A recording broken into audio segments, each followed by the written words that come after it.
Gold, trusted gold buyers. మీరు తాకట్టు పెట్టిన బంగారాన్ని విడిపించి ఈ రోజు ఉన్న మార్కెట్ ధరకు కొనబడను.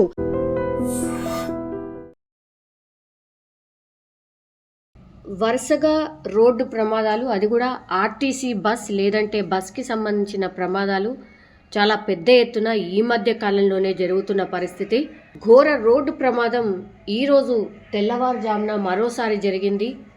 తాండూరు వికారాబాద్ బస్సు ప్రమాదం మర్చిపోకంటే ముందే మరోసారి వరంగల్ హైదరాబాద్ జాతీయ రహదారిపై మరో ఘోర రోడ్డు ప్రమాదం చోటు చేసుకుంది. మనం చూడొచ్చు, బస్ పూర్తిగా అంటే వన్ సైడ్ డ్రైవర్కి అపోజిట్ సైడ్ అనుకోండి, లేదంటే కండక్టర్ కూర్చునే వైపు పూర్తిగా ఎంత భయంకరంగా ఆ లోపల సీట్లతో సహా ఎట్లా అయిపోయినాయో మనం గమనించవచ్చు.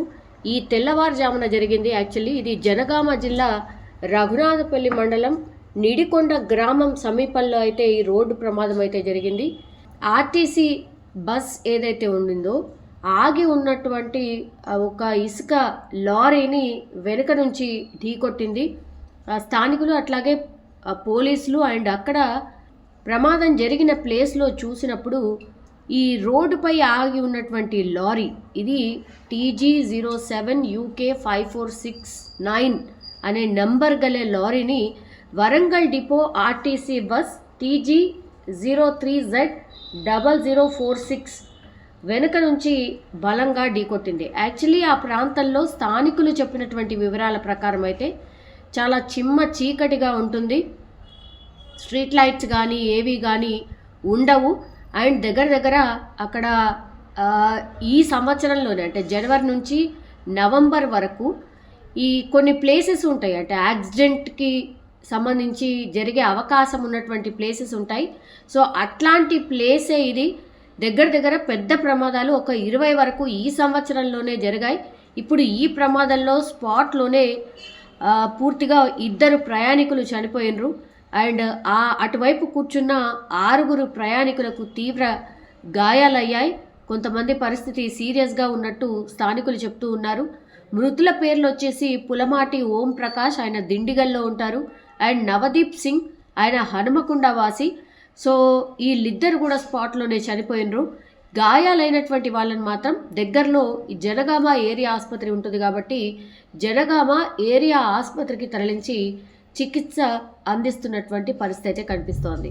ఇప్పుడు బస్సు డ్రైవర్ ఎవరైతే ఉన్నారో బస్ డ్రైవర్ పోలీసులో అదుపులో ఉన్నాడు. ఇప్పుడు క్లియర్ కట్గా మనకు అర్థమవుతోంది, లారీ ఆపోజిట్ వైపు నుంచి ఢీకొట్టలేదు, ఇసుక లారీ రోడ్డు పక్కన ఆగి ఉంది, దాన్ని బలంగా వెనక నుంచి వచ్చి ఆర్టీసీ బస్ డ్రైవర్ ఢీకొట్టాడు. అంటే కొద్దిగా గమనించి పక్కకు తిప్పే లోపే ఈ డ్రైవర్ అపోజిట్ వైపు అంటే కండక్టర్ కూర్చునే వైపు పూర్తిగా ఆ సీట్లలో కూర్చున్న వాళ్ళు 2 చనిపోయినరు. అట్లాగే అటువైపు కూర్చున్న మిగతా 6 కూడా తీవ్ర గాయాలైనటువంటి పరిస్థితి.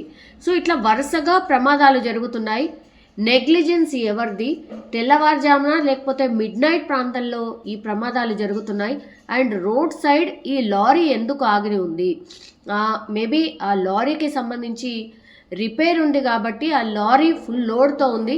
సో పక్కకు ఆపే పరిస్థితి లేకపోవడంతో లారీ డ్రైవర్ అక్కడే ఆపేసి రిపేర్ చేయించుకోవడానికని ఈ మెకానిక్ని తీసుకురావడానికి వెళ్ళాడు.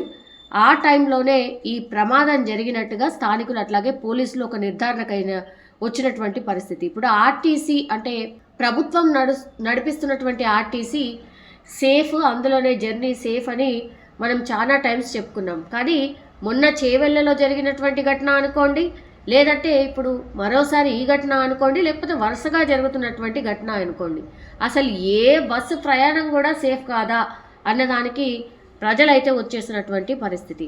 సో దీన్ని రెక్టిఫై చేయాల్సిన అవసరం ఉంది. ఆర్టీఏ అధికారులు వరుసగా దాడులు చేయాల్సిన అవసరం ఉంది. అండ్ రాత్రిపూట తెల్లవారుజామున బయలుదేరేటటువంటి ఈ బస్సెస్ ఏవైతే ఉంటాయో వాటి మీద పర్యవేక్షణ చాలా సీరియస్గా అవసరం ఉంది. ఎందుకంటే ప్రజల ప్రాణాలతో చెలగాటం ఆడడమే ఇది. అంటే ఇంకో ఆల్టర్నేట్ లేదు. అంటే పబ్లిక్ ట్రాన్స్పోర్టే వెరీ వెరీ ఇంపార్టెంట్. బస్సులో అందుబాటులో ఉంచడమే కాదు, సేఫ్టీ జర్నీ కూడా చాలా ఇంపార్టెంట్. సో డ్రైవర్ మీదనే మిగతా అందరి ప్రాణాలు ఆధారపడి ఉంటుంది కాబట్టి వాళ్ళు ఎంత బాగా డ్రైవ్ చేస్తే అంత సేఫ్ జర్నీగా ఉంటుంది కాబట్టి మరి ఎక్కడ లోటుపాట్లు జరుగుతున్నాయి, అసలు ఏం జరుగుతుంది, అండ్ యాక్సిడెంట్ ప్రోన్ ఏరియాస్ దగ్గర కొంచెం ఆ సైన్ బోర్డ్స్ కావచ్చు, లేదంటే అవగాహన కల్పించడానికి కార్యక్రమాలు కావచ్చు, ఇవన్నీ చాలా అవసరమని ఈ నిత్యం జరుగుతున్నటువంటి ఈ ప్రమాదాలే ఒక నిదర్శనం అని కూడా భావిస్తున్నటువంటి సిచ్యువేషన్. చాలామంది ఇందులో బస్సులో ప్రయాణం చేసిన వాళ్ళు అదే కోరుతున్నారు. మాకేమో ఇంకా వేరే ఆల్టర్నేట్ లేదు, బస్సులో జర్నీ చేయాలి, కానీ జర్నీ వేయాలంటే భయం అవుతోంది. వరుసగా ప్రమాదాలు కలవర పెడుతున్నాయని ప్రయాణికులైతే వాపోతున్నటువంటి సిచ్యువేషన్ అయితే కనిపిస్తోంది. నిజంగా ప్రస్తుతం ఉన్నటువంటి సమాజం దేనికి ప్రయారిటీ ఇస్తుంది? ఆర్థిక సంబంధాల చుట్టూ మాత్రమే తిరుగుతుంది. మళ్ళీ ఎన్నికలంగానే చాలా విరక్తి కలుగుతాం. మంచి అనిపిస్తుంది కదా, లేడీస్ కూడా ఛాలెంజింగ్ జాబ్స్ చేసినప్పుడు చాలా బాగుంటది. ట్రాఫిక్ అసిస్టెంట్స్ గా నియమించిన ట్రాన్స్జెండర్స్ అందరితో సాల్యూట్ చేయించుకుంటున్నారు. ఫుడ్ డెలివరీ ఇవ్వటానికి వెళ్ళినటువంటి డెలివరీ బాయ్ అనిల్ పై కళ్ళ ముందు పెళ్ళండి